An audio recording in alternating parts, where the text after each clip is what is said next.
Salut Axel. Salut Maud. Salut. Tu es auteur, metteur en scène pour le théâtre. Comment est-ce que tu fais? Comment est-ce que tu fais tout ça? Ça se passe comment? Ça se passe en deux temps. Ça se passe avec beaucoup de moments à mon bureau et puis beaucoup de moments en équipe et en bande. Comment je fais pratiquement? J'ai la chance d'avoir le statut d'artiste et donc j'ai la chance de pouvoir au départ travailler bénévolement sur les projets pour ensuite être rémunéré. Et ça se passe que je fasse une commande en général ou que je mette en scène mes propres projets. Est-ce qu'il y aurait des personnes ressources dont tu pourrais nous parler qui ont pu t'aider dans ce parcours justement pour te faire, je sais pas, accéder au statut ou pour te faire travailler genre quand tu es un jeune auteur, est-ce que tu aurais 2-3 conseils à donner pour pouvoir plus facilement devenir professionnel en fait, ou bien juste rester professionnel? Euh, je dirais que dans un premier temps, j'ai dit non à rien et je crois que c'est assez important parce que parfois on a un peu l'idée euh, que certains projets auxquels on correspondrait moins dans notre identité artistique ou dans notre démarche, etc., pourraient nous enlever quelque chose ou au contraire que les gens pourraient projeter une image fausse de nous. Ça, je crois que c'est une idée que j'avais et que j'ai très vite abandonnée en essayant de dire oui à tout et justement de travailler sur tous les plans, tous les niveaux, de faire, d'écrire pour la rue ou pour le théâtre de salle, enfin, de vraiment prendre tout ce qui était possible comme forme à attaquer, histoire de voir ce que réellement j'avais envie de faire. Et puis j'ai eu de la chance parce que sur mon parcours, j'ai eu, je pense, 3 personnes qui ont été assez clés, outre celle avec qui je compagnonne, mais il y a un ami du conservatoire, Valentin de Marsin, qui est metteur en scène et qui m'a tout de suite dit écrit, je vais mettre en scène, et qui m'a, une fois qu'on a fait nos premières armes ensemble, reproposé de faire ça quand on était tous les deux un peu plus confirmés. Puis il y a Frédéric Dussène qui m'a invité à écrire pour lui aussi et m'a donné les moyens de le faire, enfin voilà, et avec qui je compagnonne beaucoup. Et ensuite il y a Meryl avec qui je travaille au sein de Module, et qui est une boîte qui moi me permet enfin voilà, qui est une structure pour artistes qui me permet de moi monter mes projets. Donc j'ai eu la chance de faire et de la commande, enfin c'est pas vraiment de la commande, c'est du désir partagé je trouve, et en même temps aussi de faire quelque chose, enfin d'essayer d'avoir une démarche auteur-metteur en scène. Enfin voilà. Et tu parles de compagnonnage, Oui. c'est peut-être la première fois en fait que j'entends ce mot-là dans ce cadre-là. D'habitude j'entends plutôt collectif, faire partie de un ou plusieurs collectifs. Et du coup, quel sens ça a pour toi d'employer ce mot? Je crois que depuis que je suis sorti, je travaille plus ou moins avec les mêmes personnes. Enfin, ça s'ouvre et ça bouge, mais d'une manière ou d'une autre, on se retrouve sur les mêmes projets, on bouge de poste et de fonction, c'est-à-dire que, ouais, voilà, on se retrouve avec des géométries variables et différentes, mais c'est pas un collectif, c'est plus une bande, c'est-à-dire que c'est plus sauvage que ça, plus instinctif, moins organisé et plus un lien affectif. Je crois que je fais vraiment du théâtre que parce que parce que les gens qui le font, je les aime aussi. Enfin, il y a un truc comme ça. Et donc, du coup, c'est pas organisé, pensé, c'est vraiment très ouais, sauvage, instinctif. Voilà, je travaille régulièrement avec certaines personnes, avec Valentin. Enfin voilà, il a mis en scène le premier texte que j'ai écrit. Il m'a proposé. Enfin, on a travaillé sur un second jeune public et en même temps, je l'ai mis en scène dans le premier spectacle que j'ai écrit et mis en scène. Donc, c'est pas un collectif parce que notre organisation n'est pas comme ça, mais en même temps, on retrouve tout le temps les mêmes personnes sur le parcours. Et je parle de compagnonner parce que la manière dont naissent les projets et dont le désir naît peut changer et en même temps, c'est plus ou moins les mêmes personnes qu'on retrouve, voilà, en fonction de la vie de chacun et tout. Et je sais qu'au début, je me suis retrouvé à faire très peu d'auditions, ce genre de choses. Enfin, déjà, parce que je sortais d'une formation d'acteur, parce que j'étais engagé sur des projets pas payés avec des gens et que je préférais travailler et passer du temps avec ces personnes-là plutôt que de courir au contrat. Et du coup, au niveau de l'écriture, ça se passe comment? Est-ce que c'est une écriture de plateau? Est-ce que c'est toi qui amène... Enfin, les désirs, là, on vient de l'entendre, ça vient de toi et d'autres. C'est des désirs en compagnonnage. Mais l'écriture, comment tu fais concrètement? Eh ben, en général, l'avantage de du coup partager ce désir ou compagnonner les gens, c'est que c'est que du coup, on discute des distributions. Je n'ai pas toujours un regard dessus, etc. Mais on en discute, on parle, je sais pour qui j'écris. Et donc, ce n'est pas de l'écriture de plateau. Et en même temps, le corps, la voix, la présence de l'acteur est quand même, tout au long de l'écriture, elle est là. Enfin voilà, j'ai la chance de jamais d'avoir très rarement écrit sans savoir qui allait jouer. Donc, c'est pas directement du plateau, mais il y a quand même cette dimension-là qui existe. Et en plus, de plus en plus, j'essaye de discuter avec les gens pour avoir un processus où il y a de l'écriture, un peu de plateau, un peu de travail avec les acteurs, puis de nouveau de l'écriture, et à un moment, une forme finie. Enfin, voilà, parce que je n'ai encore jamais fait un processus où l'écriture changeait jusqu'à la dernière minute. Donc à un moment, il y a un texte définitif qui s'arrête, mais il y a eu des phases de recherche où plateau et écriture s'altèrent et se répondent. Et justement, pour rester sur ton écriture, il y a 15 jours ici à la Maison européenne des auteurs et des autrices, il y a eu un lundi en coulisses où c'était toi le passeur. Et tu as choisi quand même 3 textes de 3 auteurs assez typés, on va dire. Donc c'était Martin Vervaat. Merlin Vervaat, décidément, je n'y arriverai jamais. Merlin Vervaat, bien sûr, Martin Weikart et Thomas de Preek. Donc c'est des textes assez forts, assez typés. Est-ce que toi, tu repères quelque chose de cet ordre-là dans ton écriture? Est-ce que tu sens qu'il y a des influences, mais vraiment là, je te parle de gimmicks d'écriture presque?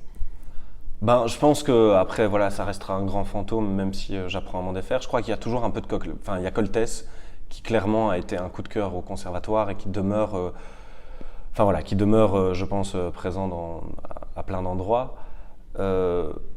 Après, il y a un rapport à la gouaille et au parler.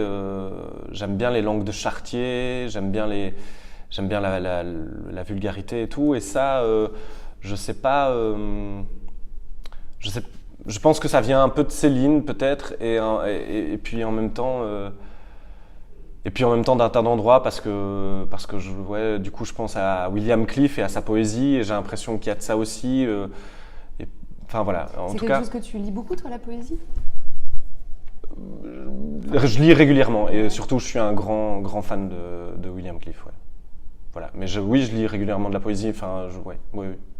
J'aime bien Jean Rictus aussi. Enfin voilà, j'aime bien les poètes dont l'univers est assez transcendant mais sale aussi. Et en écriture, est-ce que tu as déjà été tenté ou est-ce que tu as déjà testé d'autres formes que l'écriture théâtrale? Non. C'est pas quelque chose qui t'appelle? Alors j'ai la grande impression qu'il faut être plus vieux pour écrire des romans, mais je ne sais pas pourquoi. Et puis c'est déjà très solitaire parfois l'écriture de théâtre. L'écriture de roman, je crois que ça l'est encore plus. Et j'avoue que j'ai un rapport à la bande et au fait d'être en groupe qui me ramène toujours au théâtre dans l'écriture.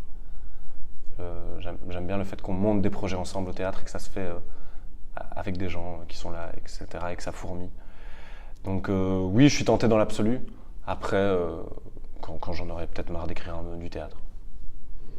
Ça me fait penser que là, il n'y a pas longtemps, tu as fait une résidence d'écriture au Québec. Ouais. Les résidences, c'est quelque chose qui aide pas mal d'auteurs à écrire.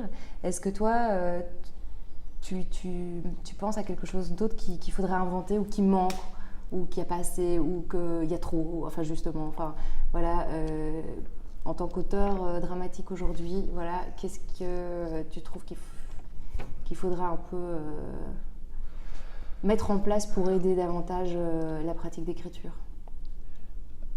C'est une très très bonne question. Moi, je crois que j'ai eu la chance de travailler avec des gens et d'avoir cette chance de à la fois être joué et à la fois faire jouer mes textes. Et donc, du coup, j'ai la possibilité de... J'ai discuté avec des gens qui étaient, des très bons lecteurs, etc. Et puis des acteurs et tout. Et donc, du coup, c'est en forgeant qu'on devient forgeron, il n'y a rien à faire. Des très bons lecteurs, c'est ça que tu as dit au début. Oui. Et des très bons acteurs après. Oui. Et c'est en forgeant qu'on devient forgeron. Donc je crois le plateau, en partie compagnonner, être avec les gens, le théâtre, ça se fait vraiment au feu et au corps du plateau. Et au final, même si c'est souvent le dernier maillon de la chaîne, c'est le dernier qui a raison, c'est l'acteur. Enfin voilà, c'est lui qui a le dernier mot et tout. Je trouve que on manque d'inventivité. On propose souvent des lectures, des résidences de lecture, des étapes, etc. Mais il faut trouver des dispositifs où travailler au plateau, pouvoir faire se rencontrer des écritures et du plateau, c'est vraiment très très important. Je sais que voilà, là je travaille sur un projet qui s'appelle Ravachol et j'ai la chance d'avoir fait une semaine, enfin une résidence de dramaturgie, une résidence de plateau sans qu'il y ait de texte et 3 semaines de résidence de plateau avec le texte. Une en amont ici en automne et une qui vient de se terminer en mars, qui a duré 2 semaines. Ça change tout le rapport à l'écriture. Ça change, et c'est pas que dans la mise en scène, vraiment, ça change le rapport.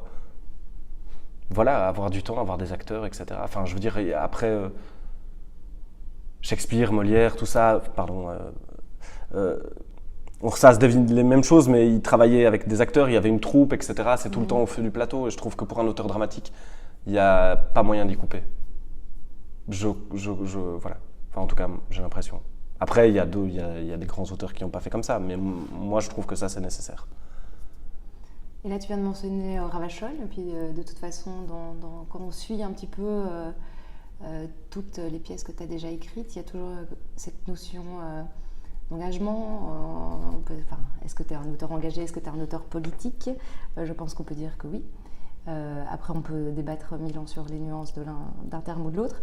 Mais je vais te poser une question par rapport à ce qui agite aujourd'hui, là, précisément aujourd'hui, ton milieu, donc le milieu théâtral belge francophone.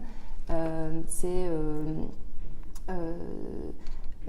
des centaines de femmes de théâtre et qui travaillent pour le théâtre, qui se mobilisent pour réclamer l'égalité dans le secteur, donc contre les plafonds de verre, pour une répartition égalitaire des budgets notamment,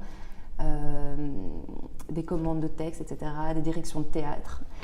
Est-ce que c'est quelque chose qui, toi, t'atteint? Est-ce que tu es concerné par ces questions-là? Est-ce qu'autour de toi, tu ressens qu'il y a quelque chose qui se passe à ce niveau-là? Oui, je me sens concerné. En tout cas, quand il s'agit d'égalité,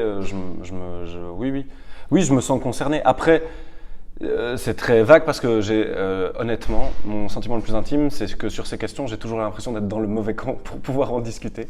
Et donc, j'ai toujours très peur de me prononcer là-dessus parce que j'aurais pas envie que les choses soient mal interprétées et j'ai l'impression que c'est tellement touchy comme tellement sensible comme espace de discussion que se prononcer publiquement ou ou dire des choses là-dessus peut vite vriller. De manière générale, je suis pour l'égalité et j'essaye d'y être attentif. Après, je suis pour. Enfin, c'est difficile d'être contre, c'est impossible d'être contre. Alors du coup, ça dépend des modes, etc. Je veux dire, est-ce que toi, t'as beaucoup été... Ah ben moi, je suis pour l'égalité si on discute du coup de comment on la met en place pratiquement dans les processus décisionnels, dans la transparence, dans l'horizontalité des décisions. Enfin voilà, là-dessus, je suis pour l'égalité et je pense que du coup, ça amène toutes les formes d'égalité. Voilà. Et alors, je voulais te poser encore une question qui n'est pas la plus simple, que tu connais déjà. Hein. Si tu devais aller boire un verre avec quelqu'un de vivant, quelqu'un de mort, quelqu'un d'imaginaire, ce serait qui, Axel? C'est vraiment très... Charles Bukowski, parce que je crois que ça doit être chouette de boire des coups avec lui. Voilà. Ok, trop top. Merci. Merci beaucoup. De rien.